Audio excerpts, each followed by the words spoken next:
I love being out here in the woods. There's a lot of things I enjoy about being out here. I enjoy camping, hiking, fishing, hunting. But the one thing I always find myself doing when I'm out here is, regardless of what I'm supposed to be doing, I'm always looking for tracks. I'm always looking for Bigfoot, looking for tree snaps and hair samples, because I enjoy looking for Bigfoot. Sometimes I'll find a spot kind of like this one and just look around and enjoy the beauty of the outdoors. But while I'm doing it, be looking for Bigfoot, be looking for the sign, because this is a gorgeous place.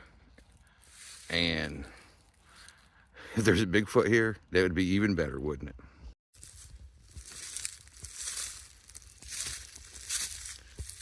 This is kind of a spot that I don't know if there's any Bigfoot activity here, but why not look for sign?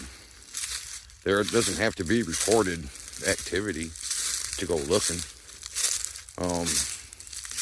There's an old belief that for every report that's made to an organization or to a DNR agency or anything like that, for every report that's made, there's 10 sightings of a Bigfoot or 10 encounters with a Bigfoot that go undocumented, because people are afraid to be ridiculed for making a report, for saying what they saw. And I know that ridicule. I've faced it my entire life, being a believer, being someone who likes to go look for Bigfoot. And I'm at the point where I'm used to the ridicule and it just doesn't bother me anymore. I don't understand why there's such a stigma about believing in a Bigfoot or making a report about seeing a Bigfoot or hearing a Bigfoot.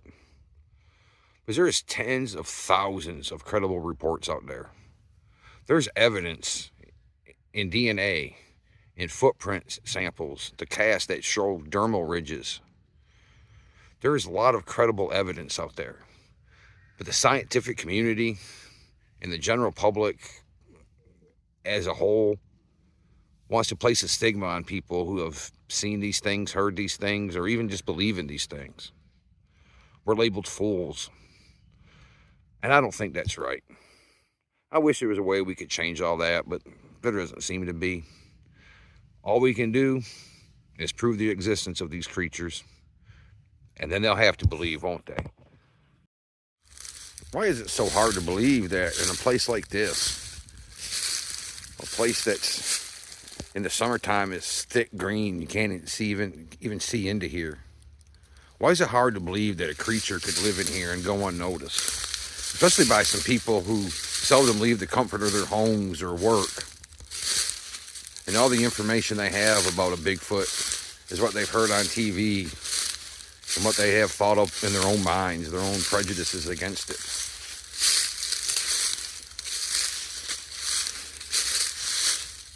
If you want to see if a Bigfoot's real, get out into the swamp, get out into the woods, and look for yourself. Now, I ain't going to pretend that you're going to find a Bigfoot every time you go out looking for one, because that's not going to happen. I know there's a lot of YouTube channels, a lot of TV shows. Every time they go out, they get activity. I'm not going to lie to you about that. It doesn't actually happen that way. I'm not going to insult your intelligence to make you think that it happens that way. Getting a glimpse of one, getting a tree knock, finding a footprint or a hair sample, those things are very rare. But they do happen. And when they do, be happy that you found the evidence. We've been lucky enough to get some activity right here where I'm at. We've heard a wood knock recently. Was it Saturday night?